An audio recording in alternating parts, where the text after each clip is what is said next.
আপনি কি জানেন একজন নবী মৃত্যুর ফেরেশতা আজরাইলকে আঘাত করেছিলেন? হ্যাঁ, এমনকি সেই আঘাতে আজরাইল আলাইসাল্লামের একটি চোখ পর্যন্ত বের হয়ে গিয়েছিল।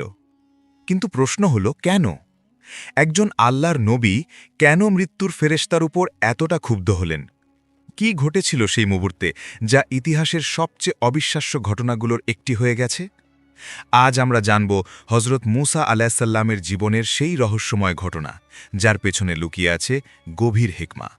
তবে ইসলাম নিয়ে এমন রহস্যময় ভিডিও নিয়মিত পেতে চ্যানেলটিকে সাবস্ক্রাইব করে ঘটনাটির শুরুটা ছিল এক রহস্যময় সফর থেকে। হজরত মুসা আলাইসাল্লাম তার মহান রবের সাথে কথা বলার উদ্দেশ্যে পবিত্র তুর পাহাড়ের দিকে রওনা হয়েছিলেন। চারদিকে নীরবতা, দীর্ঘ পথ, আর সেই পথেই একটির পর একটি ঘটতে লাগল অদ্ভুত কিছু সাক্ষাৎ। প্রথমেই তিনি দেখলেন এক অসহায় দরিদ্র মহিলাকে। একটি ভাঙাচোরা কুড়েঘর, শরীরে প্রায় কোনো ঠিকঠাক কাপড় নেই, পেটে খাবার নেই, জীবনের প্রতিটি মুহূর্ত যেন তার জন্য এক কঠিন পরীক্ষা। মহিলাটি কাঁপা কণ্ঠে বলল, হে আল্লাহর নবী মুসা, আমার জীবনে দুঃখ কষ্টের কোনো শেষ নেই। আপনি তো সরাসরি আল্লাহর সাথে কথা বলেন, দয়া করে আমার জন্য আমার রবের কাছে বলবেন তিনি যেন আমার এই দারিদ্র্য দূর করে দেন, আমাকে ধনী বানিয়ে দেন। মুসা আলাইসাল্লাম মনোযোগ দিয়ে তার কথা শুনলেন, তার কষ্ট অনুভব করলেন এবং শান্তভাবে প্রতিশ্রুতি দিলেন তিনি তুর পাহাড়ে পৌঁছে আল্লাহর কাছে তার এই আর্জি পৌঁছে দেবেন। এরপর তিনি আবার পথ চলতে শুরু করলেন। কিছুদূর যাওয়ার পর তিনি দেখা পেলেন এক ধনী ব্যক্তির। চারদিকে তার অঢেল সম্পদ, কিন্তু আশ্চর্যের বিষয় তার মুখে কোনো শান্তি নেই। সে দৌড়ে এসে মুসা আলাইহিসসালামের সামনে দাঁড়াল এবং অস্থির কণ্ঠে বলল, হে আল্লাহর নবী, আল্লাহ আমাকে এত বেশি সম্পদ দিয়েছেন যে আমি তা সামলাতে পারছি না। এই সম্পদের বোঝা আমার জন্য কষ্টের কারণ হয়ে দাঁড়িয়েছে। আপনি দয়া করে আল্লাহকে বলুন তিনি যেন আমার সম্পদ কিছুটা কমিয়ে দেন। মুসা আলাহিসাল্লাম তার কথাও মনে গেঁথে নিলেন। একজন চাইছে সম্পদ, আরেকজন চাইছে সেই সম্পদ কমে যাক। এই বিপরীত চাওয়া দেখে তিনি কিছুটা বিস্মিত হলেন, তবুও নীরবে পথ চলতে থাকলেন। কিন্তু সামনে যে দৃশ্যটি অপেক্ষা করছিল তা ছিল আরও বেশি হৃদয় বিদারক। তিনি দেখতে পেলেন এক পঙ্গু যুবক ধুলো মাটির উপর গড়িয়ে গড়িয়ে কষ্ট করে তার দিকে এগিয়ে আসছে। জন্ম থেকেই তার কোনো হাত নেই, কোনো পা নেই। বেঁচে থাকাটাই যেন তার জন্য এক অসহনীয় সংগ্রাম। যুবকটি কষ্টভরা কণ্ঠে বলল, হে আল্লাহর নবী, আপনি তো সরাসরি আল্লাহর সাথে কথা বলেন। আপনি কি আমার জন্য একটি প্রশ্ন করবেন? আল্লাহ কেন আমাকে এভাবে সৃষ্টি করলেন? কেন আমাকে হাত পা ছাড়া এই অবস্থায় পৃথিবীতে পাঠালেন? তিনি চাইলে তো আমাকে সৃষ্টি নাও করতে পারতেন। আমার এই জীবনের অর্থ কি? এই প্রশ্ন শুনে মুসা আলাহিসাল্লামের হৃদয় ভারী হয়ে গেল। তিনি যুবকের কষ্ট গভীরভাবে অনুভব করলেন এবং তাকে আশ্বাস দিলেন এই প্রশ্নটিও তিনি আল্লাহর কাছে পৌঁছে দেবেন। অবশেষে দীর্ঘ পথ অতিক্রম করে মুসা আলাহিসাল্লাম তুর পাহাড়ের চূড়ায় পৌঁছালেন। সেখানে তিনি অপেক্ষা করতে লাগলেন তার মহান রবের সাথে সেই মহামূল্যবান সাক্ষাতের জন্য। সাক্ষাতের সময় তিনি এক এক করে সেই তিনজন মানুষের কথা আল্লাহর দরবারে তুলে ধরলেন। কিন্তু যখন আল্লাহ তাআলা সেই পঙ্গু যুবকটির সৃষ্টির পেছনের কারণ জানালেন, সেই উত্তর শুনে স্বয়ং মুসা আলাইসাল্লামও স্তব্ধ হয়ে গেলেন। কি ছিল সেই রহস্য? কেন এমন এক অসহায় যুবককে সৃষ্টি করা হলো? আর সেই দরিদ্র মহিলা ও ধনী ব্যক্তির ভাগ্যে ঠিক কী লেখা ছিল? এই প্রশ্নগুলোর উত্তর প্রকাশ পেতে চলেছে যখন মহান আল্লাহ রব্বুল আলামিন মুসা আলাইসাল্লামকে জিজ্ঞেস করলেন, হে মুসা, আজ তুমি আমার কাছে কি সংবাদ নিয়ে এসেছ? তখন মুসা আলাইসাল্লাম বিনম্র কণ্ঠে এক এক করে সেই তিনজন মানুষের কথা আল্লাহর সামনে তুলে ধরতে শুরু করলেন। যুবকটি গভীর আগ্রহ আর উৎকণ্ঠা নিয়ে প্রশ্ন করল, হে আল্লাহর নবী, আমার সম্পর্কে আমার রব কি বলেছেন? মুসা আলাইসাল্লাম কিছুটা বিষণ্ণ হয়ে গেলেন।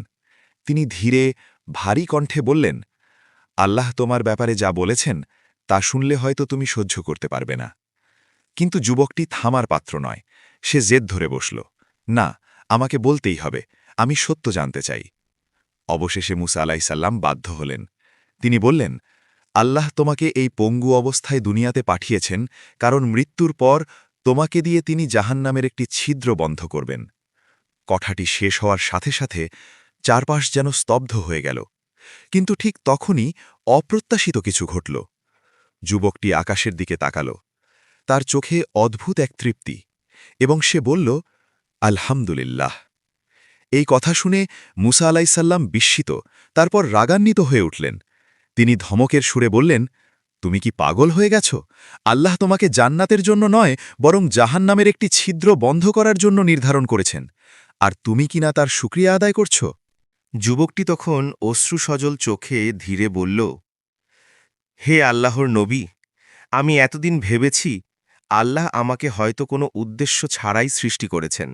এই পৃথিবীতে আমার কোনো মূল্য নেই, কোনো কাজেই আমি আসি না। সে কিছুক্ষণ থামল, তারপর গভীর আবেগ নিয়ে বলল, কিন্তু আজ আমি জানলাম আল্লাহ অন্তত একটি বিশেষ কাজের জন্য আমাকে সৃষ্টি করেছেন। আমি তার কোনো কাজে তো লাগতে পারব। এর চেয়ে বড় সৌভাগ্য আর কি হতে পারে? এই কারণেই আমি আমার রবের শুকরিয়া আদায় করছি। এই কথা শুনে মুসা আলাইসাল্লাম বিস্ময়ে স্তব্ধ হয়ে গেলেন, কিন্তু একই সাথে কিছুটা বিরক্তও হলেন। মনে মনে ভাবলেন, এ তো সত্যিই অদ্ভুত। তিনি আর কিছু না বলে সামনের দিকে হাঁটতে শুরু করলেন। কিছুদূর এগোতেই হঠাৎ আল্লাহ রাব্বুল আলামিন তাকে ডাক দিলেন, হে মুসা, একবার পেছনে ফিরে তাকাও। মুসা আলাইসাল্লাম পেছনে ফিরে তাকালেন, আর ঠিক তখনই তিনি দেখলেন এক অবিশ্বাস্য দৃশ্য। যে যুবকটি কিছুক্ষণ আগেও ধুলোর মধ্যে অসহায়ভাবে পড়েছিল, সে আর পঙ্গু নয়, সে এখন এক সুস্থ, সুঠাম, পরিপূর্ণ দেহের অধিকারী এক যুবক। দেখতে সুন্দর, শক্তিশালী, পরিপূর্ণ। আল্লাহ তাআলা বললেন, হে মুসা, তুমি ভালো করে দেখো, যে বন্দা এত ভয়াবহ পরিণতির কথা শুনেও আমার প্রতি অসন্তুষ্ট হয়নি, বরং আমার শুকরিয়া আদায় করেছে, আমি সেই শুকরিয়ার প্রতিদান হিসাবে তাকে দান করেছি পূর্ণ সুস্থতা, 2 হাত 2 পা। এই অলৌকিক দৃশ্য দেখে মুসা আলাইসাল্লাম গভীরভাবে অভিভূত হলেন। তিনি আবার পথ চলতে শুরু করলেন। এবার তার সামনে অপেক্ষা করছে আরও 2টি গুরুত্বপূর্ণ সাক্ষাৎ, সেই ধনী ব্যক্তি এবং সেই দরিদ্র মহিলা। আর তাদের ভাগ্যে কি ঘটতে যাচ্ছে তা জানলে আপনিও বিস্মিত হয়ে যাবেন। পঙ্গু যুবকের এই অবিশ্বাস্য পরিবর্তন দেখার পর মুসা আলাইসাল্লাম এক গভীর চিন্তায় নিমগ্ন অবস্থায় আবার সামনে এগিয়ে চললেন। কিছুদূর যাওয়ার পর তিনি সেই ধনী ব্যক্তির সামনে পৌঁছালেন। ধনী ব্যক্তি তাকে দেখেই ছুটে এলো, অস্থির কণ্ঠে বলল, হে আল্লাহর নবী, আমার ব্যাপারে আমার রব কি বলেছেন? মুসা আলাইহিসসালাম শান্তভাবে বললেন, আল্লাহ জানিয়েছেন, তুমি সর্বদা সব অবস্থায় তার শুকরিয়া আদায় করো। এই কারণেই তিনি তোমাকে এত বিপুল সম্পদ দান করেছেন। তিনি কিছুটা থেমে আবার বললেন, আর যদি তুমি তোমার সম্পদ কমাতে চাও, তাহলে আজ থেকে আল্লাহর শুকরিয়া আদায় বন্ধ করে দাও, অকৃতজ্ঞ হয়ে যাও, তাহলেই আল্লাহ তোমার সম্পদ কমিয়ে দেবেন। এই কথা শুনে ধনী ব্যক্তি হতবাক হয়ে গেল, তার চোখে আতঙ্ক, কণ্ঠ কেঁপে উঠল। হে আল্লাহর নবী, এটা কিভাবে সম্ভব? আমি একদিনও আমার রবের শুকরিয়া ছাড়া থাকতে পারবো না। আমার অবস্থা যেমনই হোক, আমি কখনোই আলহামদুলিল্লাহ বলা বন্ধ করতে পারবো না। সম্পদ চলে গেলে যাক, কিন্তু আমি আমার মালিকের অকৃতজ্ঞ হতে পারবো না। তার এই দৃঢ় ঈমান আর ভালোবাসা দেখে মুসা আলাইহিসসালাম মুগ্ধ হয়ে গেলেন। তিনি সেখান থেকে বিদায় নিয়ে আবার সামনে এগিয়ে গেলেন। এরপর তিনি পৌঁছালেন সেই দরিদ্র মহিলার কাছে। মহিলাটি অধীর আগ্রহে জিজ্ঞেস করল, হে আল্লাহর নবী, আমার দারিদ্র্য দূর করার ব্যাপারে আল্লাহ কি বলেছেন? মুসা আলাইহিসসালাম কোমল কণ্ঠে বললেন, আল্লাহ বলেছেন, তোমাকে একটি বিশেষ আমল করতে হবে। তুমি না খেয়ে থাকো অথবা যত কষ্টেই থাকো না কেন, সব অবস্থায় আল্লাহর শুকরিয়া আদায় করতে হবে। তুমি যদি সর্বদা আলহামদুলিল্লাহ বলো, তবে আল্লাহ তোমাকে ধনী করে দেবেন। এই কথা শোনার পর মহিলার মুখের অভিব্যক্তি বদলে গেল। সে রেগে উঠল, ক্ষোভে কাঁপতে কাঁপতে বলল, হে আল্লাহর নবী, আল্লাহ আমাকে এত কষ্টে রেখেছেন, এই অবস্থায় আমি কিভাবে তার শুকরিয়া আদায় করব? যেদিন তিনি আমাকে ধনী করবেন, সেদিন আমি তার শুকরিয়া আদায় করব, তার আগে নয়। এই কথা শুনে মুসা আলাইসাল্লাম স্তব্ধ হয়ে গেলেন। তিনি আর কিছু না বলে সেখান থেকে চলে গেলেন। কিছুদূর এগোতেই আবার আল্লাহ তাকে ডাক দিলেন, হে মুসা, একবার পেছনে তাকাও। তিনি পেছনে ফিরে তাকালেন, আর মুহূর্তের মধ্যে এক প্রবল ঝড়ো হাওয়া বয়ে গেল। সেই তীব্র বাতাসে মহিলার একমাত্র আশ্রয়, তার সেই ভাঙাচোরা কুঁড়েঘরটিও উড়ে গেল। মহিলাটি চিৎকার করে কাঁদতে লাগল, আমার শেষ আশ্রয়টুকুও চলে গেল, এখন আমি কোথায় যাব? তখন আল্লাহ তাআলা বললেন, হে মুসা, যদি এই মহিলা বিপদের মধ্যেও আমার শুকরিয়া আদায় করত, তবে আজ তার এই পরিণতি হতো না। তার অকৃতজ্ঞতার কারণেই সে সব কিছু হারিয়েছে। এভাবেই সময় গড়িয়ে যেতে লাগল, আর ধীরে ধীরে হজরত মুসা আলাইসাল্লামের জীবনের দীর্ঘ সময় পার হয়ে গেল। একসময় তিনি বার্ধক্যে উপনীত হলেন। অবশেষে সেই নির্ধারিত মুহূর্ত এসে উপস্থিত হল, যে মুহূর্ত থেকে কেউ কখনো পালাতে পারে না। অবশেষে সেই নির্ধারিত মুহূর্ত এসে উপস্থিত হল, যে মুহূর্ত থেকে পৃথিবীর কোনো প্রাণী পালাতে পারে না। আল্লাহ রব্বুল আলমিন মৃত্যুর ফেরেশতা মালাকুল মউত আজরাইল আলাইসাল্লামকে হজরত মুসা আলাইসাল্লামের কাছে পাঠালেন। আজরাইল আলাইসাল্লাম এসে মুসা নবীর সামনে উপস্থিত হলেন। তিনি শান্ত কণ্ঠে বললেন, হে আল্লাহর পয়গাম্বর, আল্লাহ আমাকে আপনার রূহ কবজ করার জন্য পাঠিয়েছেন। মুসা আলাইসাল্লাম অত্যন্ত স্থির, শান্ত, এক গভীর চিন্তায় ডুবে গেলেন। তারপর ধীরে জিজ্ঞেস করলেন, হে আজরাইল, তুমি আমার শরীরের কোন দিক দিয়ে প্রবেশ করে আমার রূহ কবজ করবে? আজরাইল আলাইসাল্লাম উত্তর দিলেন, আমি আপনার মুখ দিয়ে ভেতরে প্রবেশ করব এবং সেখান থেকেই আপনার রূহ কবজ করে নিয়ে যাব। এই কথা শোনামাত্র মুসা আলাইসাল্লামের কণ্ঠ দৃঢ় হয়ে উঠল। তিনি বললেন, এই মুখ দিয়ে আমি সরাসরি আল্লাহ রব্বুল আলমিনের সাথে কথা বলেছি। আমি কোনোভাবেই এই মুখ দিয়ে তোমাকে প্রবেশ করতে দেব না। আজরাইল আলাহিসাল্লাম বললেন, তাহলে আমি আপনার নাক দিয়ে প্রবেশ করব। মুসা আলাহিসাল্লাম আবারও বাধা দিলেন, না, এই নাক দিয়ে আমি তুর পাহাড়ে দাঁড়িয়ে আল্লাহর জান্নাতের সুঘ্রাণ গ্রহণ করেছি। আমি এই পথেও তোমাকে প্রবেশ করতে দেব না। আজরাইল বললেন, তাহলে আমি আপনার চোখ দিয়ে ভেতরে প্রবেশ করব। মুসা আলাইসাল্লাম এবার আরও দৃঢ় হয়ে উঠলেন, এই চোখ দিয়ে আমি আমার রবের নূরের তাজাল্লি দেখেছি। যে চোখে আমি আল্লাহর নূর দেখেছি, সেই চোখ দিয়ে আমি তোমাকে কখনোই প্রবেশ করতে দেব না। এই কথা শুনে আজরাইল আলাইসাল্লাম কিছুটা বিস্মিত এবং ধীরে ধীরে বিরক্ত হয়ে উঠলেন। তিনি কিছুটা কঠোর স্বরে বললেন, হে মুসা, আল্লাহ আমাকে আপনার জান কবজ করার অনুমতি দিয়েছেন। আমি যেভাবে ইচ্ছা সেভাবেই আপনার রূহ কবজ করব। যেদিক দিয়ে ইচ্ছা সেদিক দিয়েই আমি প্রবেশ করব। এই কথা শুনে মুসা আলাহিসাল্লামের রাগ যেন বিস্ফোরিত হল। তিনি এতটাই ক্রুদ্ধ হয়ে উঠলেন যে এক মুহূর্ত দেরি না করে সজোরে আজরাইল আলাহিসাল্লামকে একটি থাপ্পড় মারলেন। আর সেই আঘাত ছিল এতই প্রবল যে মুহূর্তের মধ্যে আজরাইল আলাহিসাল্লামের একটি চোখ খুলে মাটিতে পড়ে গেল। চারপাশ নিস্তব্ধ, এক ভয়ঙ্কর নীরবতা। কিন্তু এরপর কি ঘটল? আজরাইল কি এই অবস্থায় ফিরে গেলেন? আল্লাহ কি তার প্রিয় নবীর এই আচরণের জন্য কোনো শাস্তি দিলেন, নাকি এর পেছনে লুকিয়েছিল আরও গভীর কোনো রহস্য? আজরাইল আলাইহিসসালাম আর এক মুহূর্ত দেরি করলেন না। তিনি নিজের খুলে পড়া চোখটি হাতে তুলে নিলেন এবং সরাসরি আল্লাহ রব্বুল আলমিনের দরবারে আরশের নিচে উপস্থিত হলেন। তিনি গভীর আক্ষেপ নিয়ে বললেন, হে আল্লাহ, আপনি আমাকে এমন একজনের কাছে পাঠিয়েছেন যার রাগ কল্পনারও বাইরে। আমি প্রথমে তার মুখ দিয়ে প্রবেশ করতে চেয়েছিলাম, কিন্তু তিনি বাধা দিলেন। বললেন, এই মুখ দিয়ে তিনি আপনার সাথে কথা বলেছেন। এরপর আমি তার নাক দিয়ে প্রবেশ করতে চাইলাম, সেখানেও তিনি বাধা দিলেন। বললেন, এই নাক দিয়ে তিনি জান্নাতের সুঘ্রাণ পেয়েছেন। তারপর আমি তার চোখ দিয়ে প্রবেশ করতে চাইলাম। তিনি বললেন, এই চোখ দিয়ে তিনি আপনার নূর দেখেছেন। সব শেষে যখন আমি বাধ্য হয়ে জোর করে তার রূহ কবজ করতে চাইলাম, তখন তিনি আমাকে এমন আঘাত করলেন যে আমার চোখ খুলে মাটিতে পড়ে গেল। সব কিছু শুনে আল্লাহ রব্বুল আলামিন বললেন, হে আজরাইল, তুমি যাকে পাঠানো হয়েছ সে কোনো সাধারণ মানুষ নয়। আমি অতীতে যত নবী পাঠিয়েছি এবং ভবিষ্যতে যত পাঠাব, তাদের সবার মধ্যে আমার এই মুসার রাগ সবচেয়ে প্রবল। এরপর আল্লাহ তাআলা বললেন, হে আজরাইল, তুমি তার কাছে গিয়ে দুটি ভুল করেছ। প্রথমত, তুমি তার কাছে গিয়ে তাকে সালাম দাওনি, আর দ্বিতীয়ত, তুমি জোর করে তার ভেতরে প্রবেশ করতে চেয়েছ। এরপর মহান আল্লাহ তার কুদরতের মাধ্যমে আজরাইল আলাইসালামের চোখটি আবার আগের মতো সম্পূর্ণ সুস্থ করে দিলেন।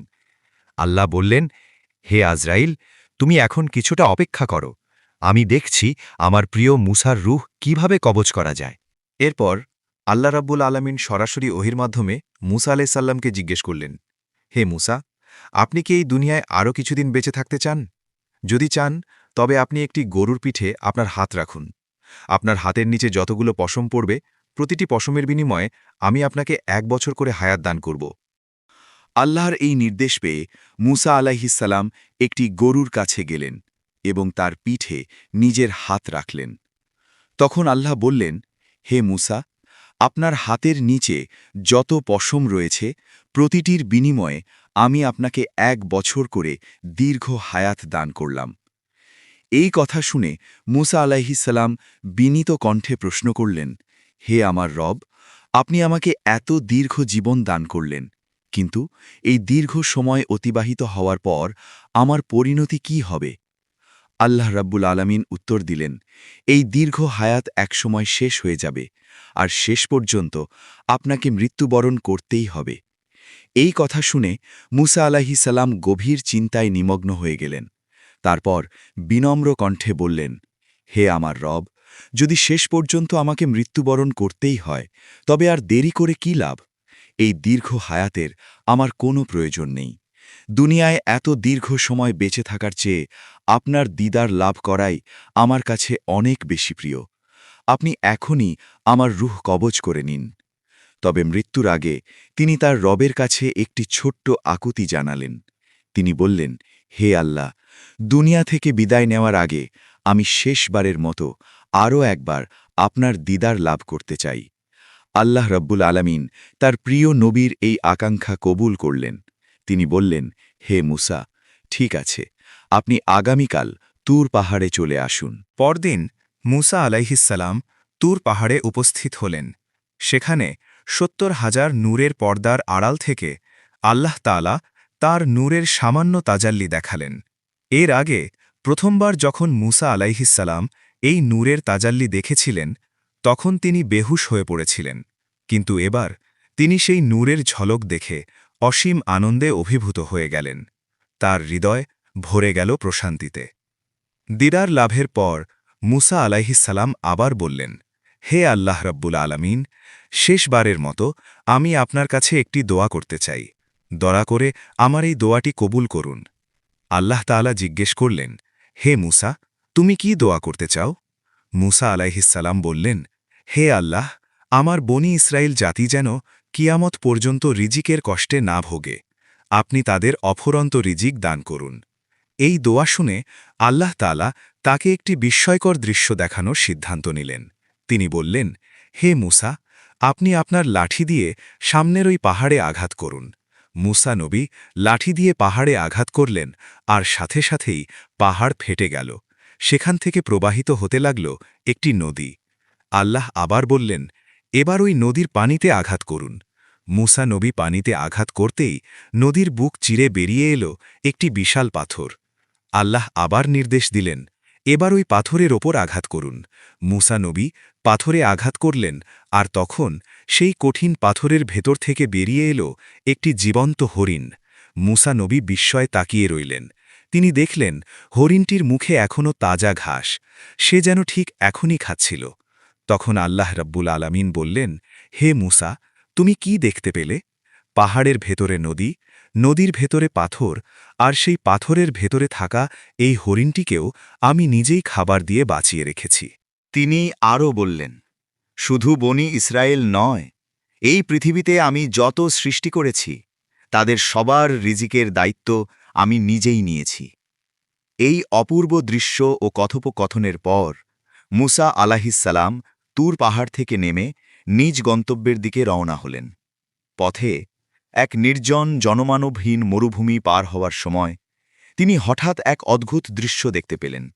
দেখলেন ৬ জন অপরিচিত মানুষ অত্যন্ত মনোযোগ দিয়ে একটি কবর খনন করছে।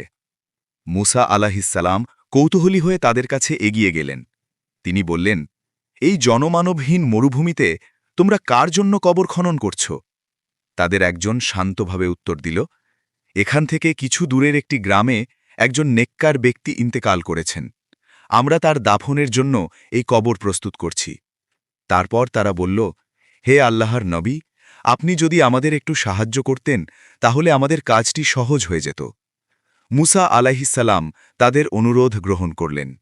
তিনি নিজ হাতে তাদের সাথে কবর খননের কাজে অংশ নিলেন। কিছুক্ষণ পর কবর খনন সম্পূর্ণ হল। তখন তারা মুসা নবীকে বলল, হে আল্লাহর নবী, যে ব্যক্তি ইন্তেকাল করেছেন তার গঠন আর উচ্চতা আপনার মতোই। আপনি যদি একটু এই কবরে শুয়ে দেখতেন তাহলে আমরা বুঝতে পারতাম কবরটি ঠিকমতো হয়েছে কিনা। মুসা আলাইহিসসালাম দ্বিধা না করে কবরে শুয়ে পড়লেন। কিন্তু কবরে শোয়ার সাথে সাথেই তিনি এক অদ্ভুত প্রশান্তি অনুভব করলেন। এমন শান্তি, এমন তৃপ্তি যা তিনি আগে কখনো অনুভব করেননি।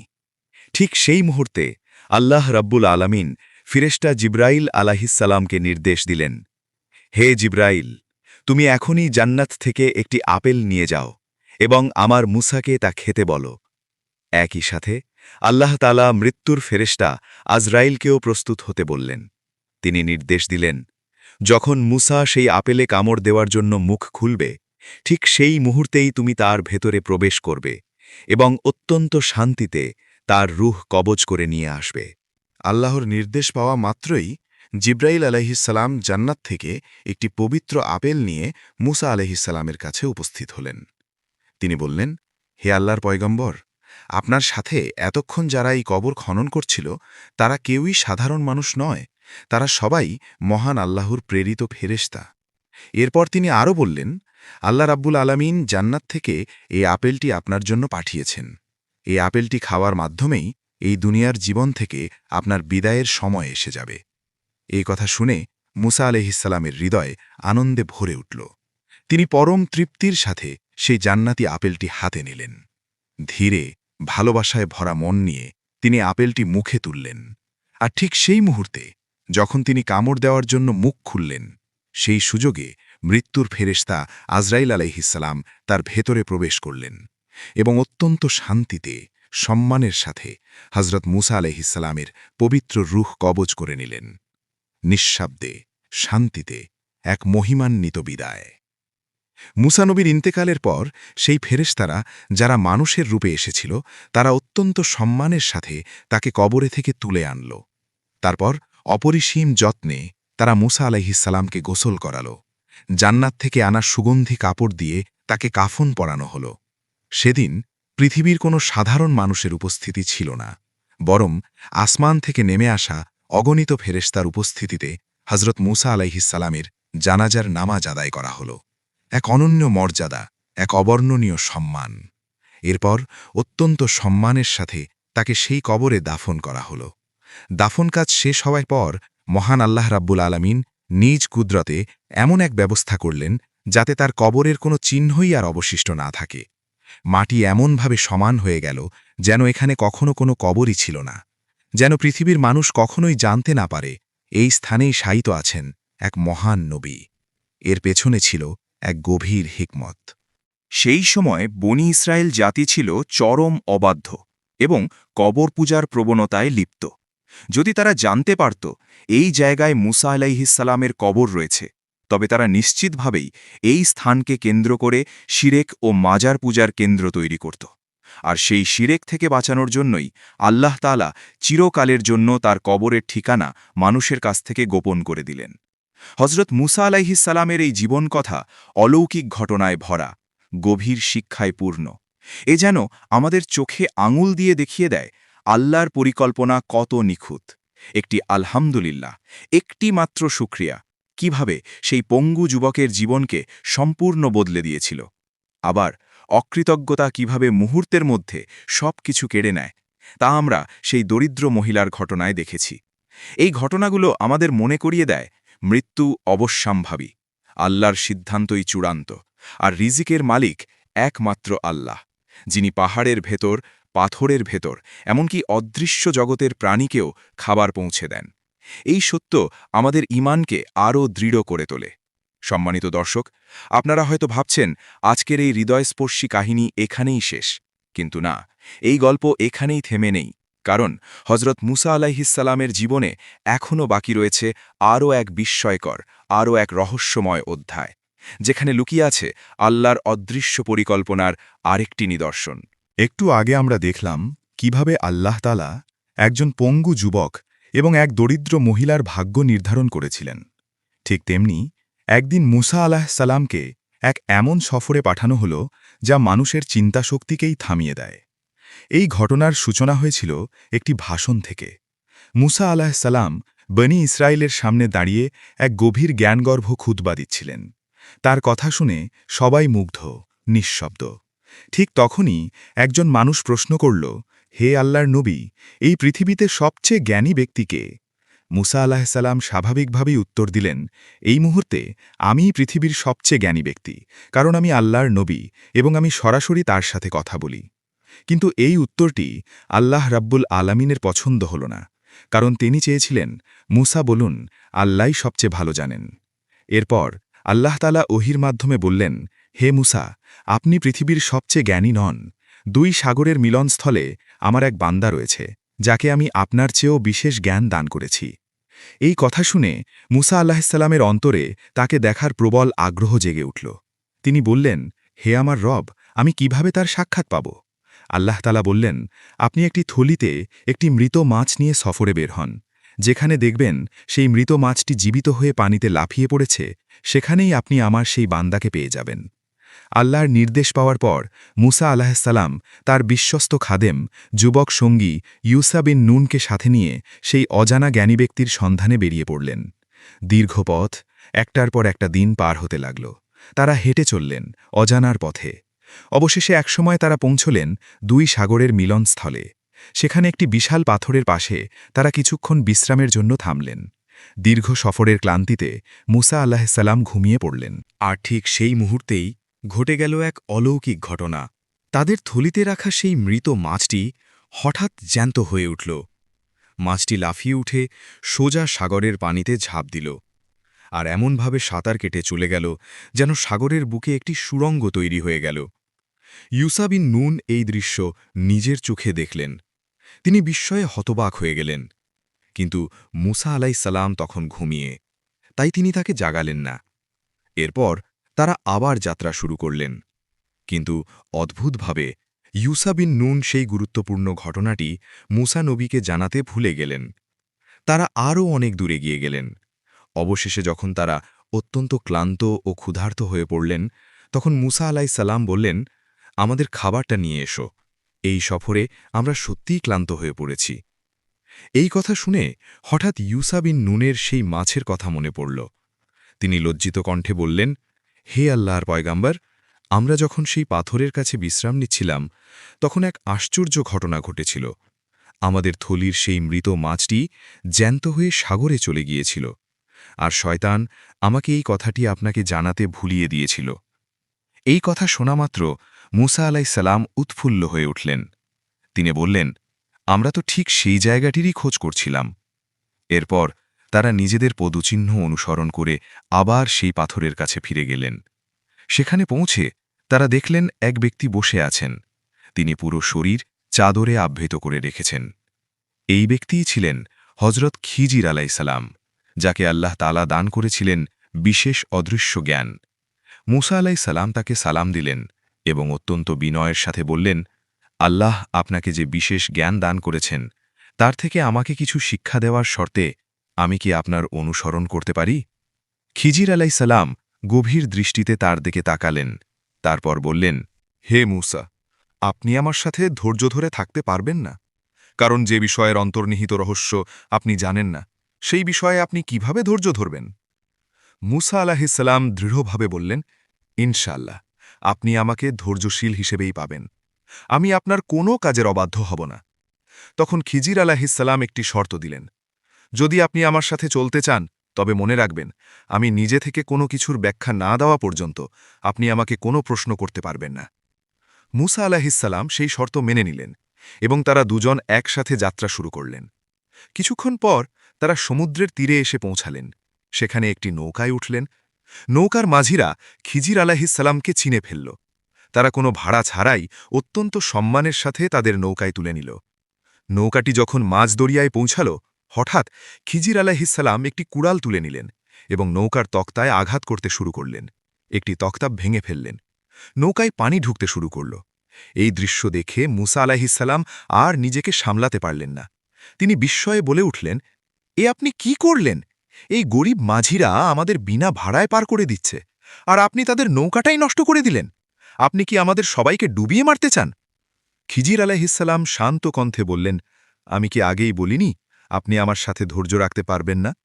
মুসা আলাইহিসসালাম লজ্জিত হয়ে গেলেন। তিনি বললেন, আমার ভুলের জন্য আমাকে ধরবেন না, আমার প্রতি কঠোর হবেন না। এরপর তারা নৌকা থেকে নেমে আবার পথ চলতে লাগলেন। নদীর তীর ধরে হাঁটার সময় তারা দেখলেন কিছু শিশু খেলাধুলা করছে। হঠাৎ খিজির আলাইহিসসালাম সেই শিশুদের মধ্য থেকে এক নিষ্পাপ কিশোরকে ধরে ফেললেন এবং তাকে হত্যা করে ফেললেন।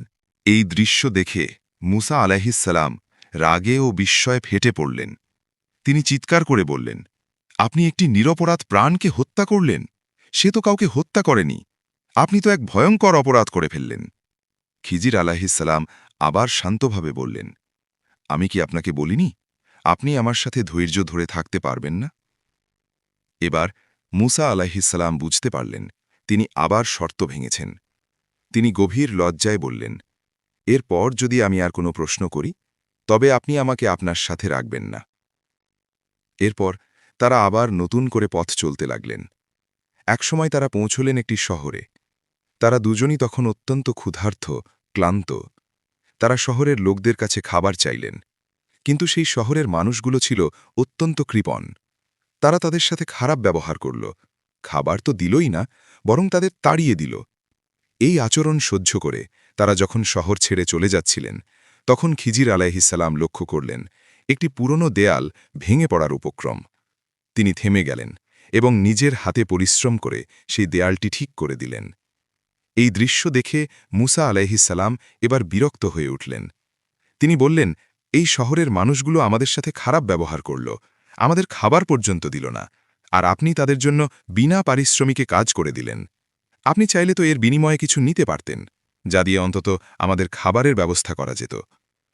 এই কথা শোনার পর খিজির আলাইহিসসালাম থেমে গেলেন। তিনি ধীরে ঘুরে দাঁড়ালেন এবং গভীর কণ্ঠে বললেন, হে মুসা, এখানেই আমাদের পথ আলাদা হয়ে যাচ্ছে। আপনার আর আমার সফর এখানেই শেষ। কিছুক্ষণ নীরবতা। তারপর তিনি বললেন, তবে যাওয়ার আগে আপনি যে বিষয়গুলোতে ধৈর্য ধারণ করতে পারেননি, সেগুলোর পেছনের গোপন রহস্যগুলো আমি আপনাকে জানিয়ে দিচ্ছি।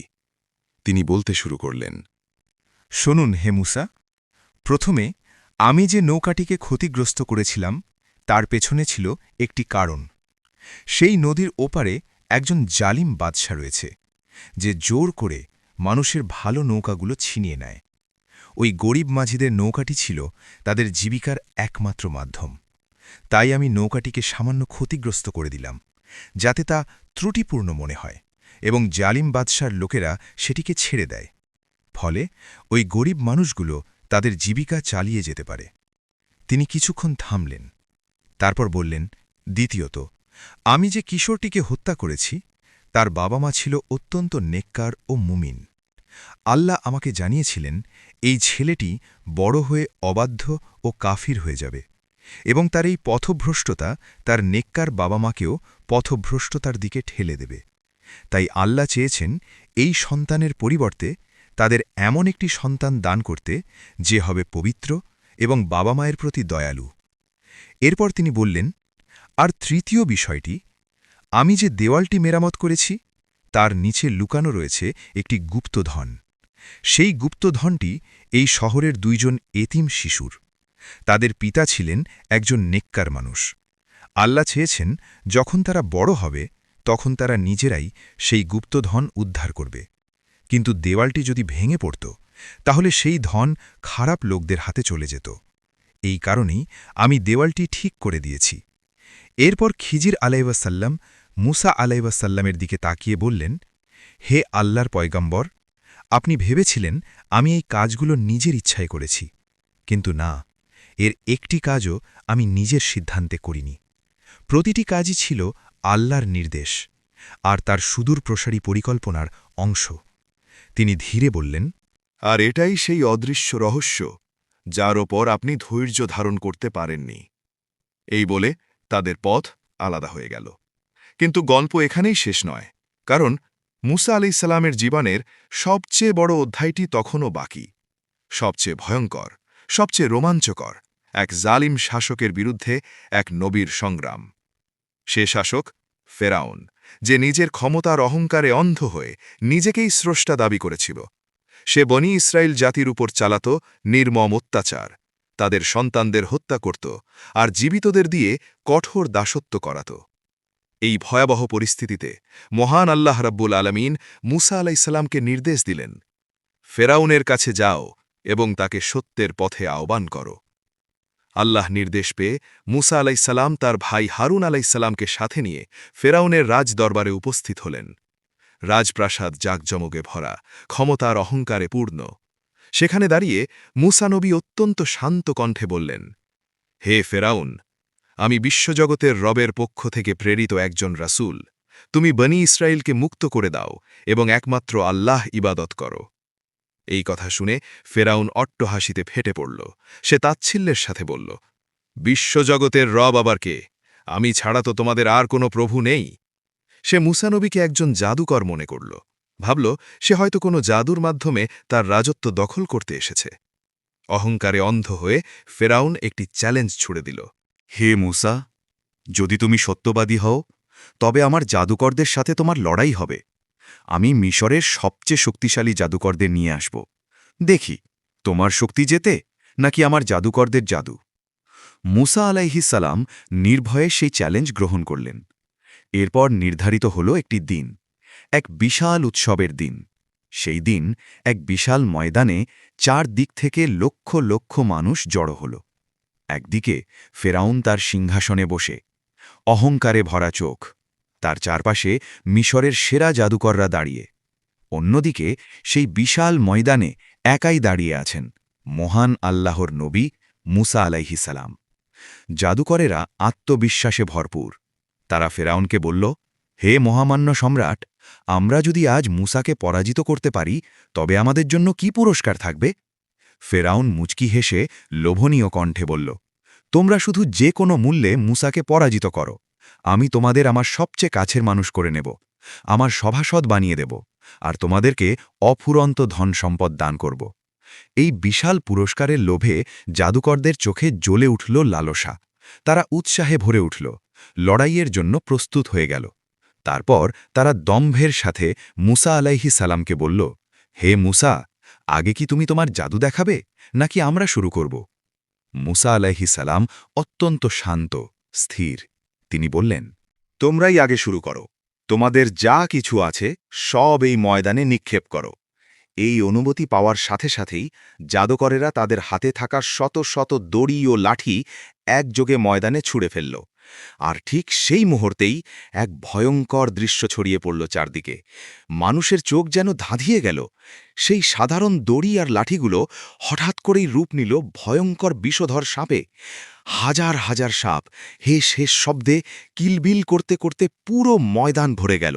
প্রতিটি সাপ যেন এক একটা আতঙ্ক। এই দৃশ্য দেখে লক্ষ লক্ষ মানুষ ভয়ে কেঁপে উঠল। চারদিকে শুধু সাপ, ভয়, চিৎকার। আর সেই সময় ফেরাউন তার সিংহাসনে বসে অট্টহাসিতে ফেটে পড়ল।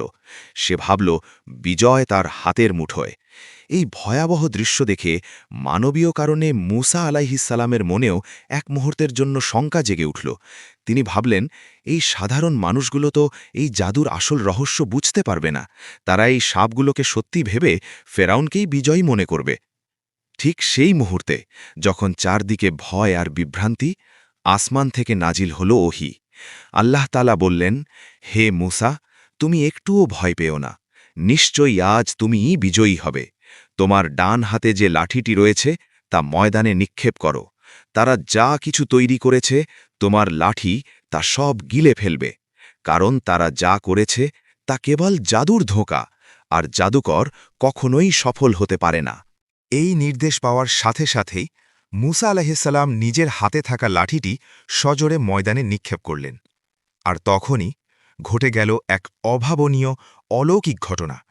লাঠিটি মাটিতে পড়ার সাথে সাথেই মুহূর্তের মধ্যে এক বিশাল অজগর সাপে পরিণত হল। এত বিশাল, এত ভয়ঙ্কর যে জাদুকরদের তৈরি শত শত সাপ তার সামনে তুচ্ছ হয়ে গেল। সেই বিশাল সাপটি মুখ হাঁ করে এক এক করে সব জাদুর সাপকে গিলে ফেলতে লাগল। কয়েক মুহূর্তের মধ্যেই পুরো ময়দান সাপমুক্ত হয়ে গেল। জাদুকরদের সব জাদু ধ্বংস হয়ে গেল। তাদের অহংকার চূর্ণবিচূর্ণ হয়ে গেল। এই দৃশ্য দেখে মানুষ স্তব্ধ, ফেরাউন স্তব্ধ। তার অহংকার যেন ভেঙে চুরমার হয়ে গেল। কিন্তু সবচেয়ে বেশি বিস্মিত হল জাদুকররাই। কারণ তারা জানত জাদুর একটা সীমা আছে। জাদু মানুষের চোখকে ধোঁকা দিতে পারে, কিন্তু বাস্তবকে বদলাতে পারে না। কিন্তু এই ঘটনা, এটা কোনো জাদু নয়, এটা স্পষ্ট, এটা বাস্তব, এটা এক অলৌকিক শক্তি, আসমান ও জমিনের মালিকের ক্ষমতা। এই সত্য উপলব্ধি করতে তাদের আর দেরি হল না। হঠাৎ করেই সেই বড় বড় জাদুকরেরা মাটিতে সিজদায় লটিয়ে পড়ল। লক্ষ লক্ষ মানুষের সামনে তারা উচ্চস্বরে ঘোষণা করল, আমরা হারুন ও মুসার রবের প্রতি ঈমান আনলাম, আমরা বিশ্বজগতের রবের কাছে আত্মসমর্পণ করলাম। এই দৃশ্য দেখে ফেরাউনের রাগ আকাশ ছুঁয়ে গেল। তার নিজের ডাকা জাদুকরেরাই তার সামনে তাকে অস্বীকার করছে, এটা সে কিছুতেই মেনে নিতে পারল না। রাগে উন্মত্ত হয়ে সে চিৎকার করে বলল, আমার অনুমতি ছাড়া তোমরা ঈমান এনেছ? আমি বুঝেছি, মুসাই তোমাদের নেতা, সেই তোমাদের এই জাদু শিখিয়েছে। তারপর সে হুমতি দিল, আমি তোমাদের হাত পা উল্টো দিক থেকে কেটে ফেলব আর খেজুর গাছের কাণ্ডে শুলে চড়াব। কিন্তু ঈমানের আলোয় আলোকিত সেই জাদুকরেরা একটুও ভয় পেল না। তারা দৃঢ় কণ্ঠে বলল, আমাদের কাছে সত্য স্পষ্ট হয়ে গেছে, এখন আমরা তোমাকে কোনো দিনই প্রাধান্য দেব না। তুমি চাইলে আমাদের এই দুনিয়ার জীবন শেষ করে দিতে পারো, কিন্তু আমাদের রবের কাছ থেকে আমাদের ফিরিয়ে নিতে পারবে না। এই ঘটনার পর ফেরাউন ও মুসা আলাহিসাল্লামের দ্বন্দ্ব আরও তীব্র হয়ে উঠল।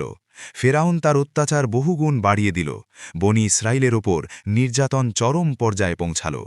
ঠিক তখন আল্লাহ রাব্বুল আলমিন মুসা আলাহিসাল্লামকে নির্দেশ দিলেন, হে মুসা, তুমি রাতের অন্ধকারে আমার বান্দাদের নিয়ে মিশর ছেড়ে বেরিয়ে পড়ো, নিশ্চয়ই তোমাদের পিছু ধাওয়া করা হবে। আল্লাহর নির্দেশ পাওয়ার পর মুসা আলাহিসাল্লাম রাতের গভীর অন্ধকারে বনি ইসরায়েলের বিশাল জনগোষ্ঠীকে সাথে নিয়ে নিঃশব্দে গোপনে মিশর ত্যাগ করতে শুরু করলেন। চারদিকে নীরবতা, অন্ধকারে ঢাকা পথ। কিন্তু এই গোপন যাত্রা বেশিক্ষণ গোপন রইল না। খবর পৌঁছে গেল ফেরাউনের কানে। সে জানতে পারল মুসা তার কাউমকে নিয়ে পালিয়ে যাচ্ছে। এই খবর শুনে ফেরাউন ক্রোধে উন্মত্ত হয়ে উঠল। সে সাথে সাথেই আদেশ দিল, সেনাবাহিনী প্রস্তুত করো।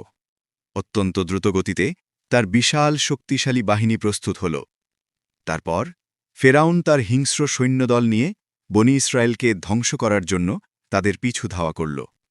অন্যদিকে মুসা আলাইহিসসালাম ও তার কওম চলতে চলতে ভোরবেলায় পৌঁছে গেল লোহিত সাগরের তীরে। আর তখনই তাদের সামনে তৈরি হল এক ভয়াবহ পরিস্থিতি।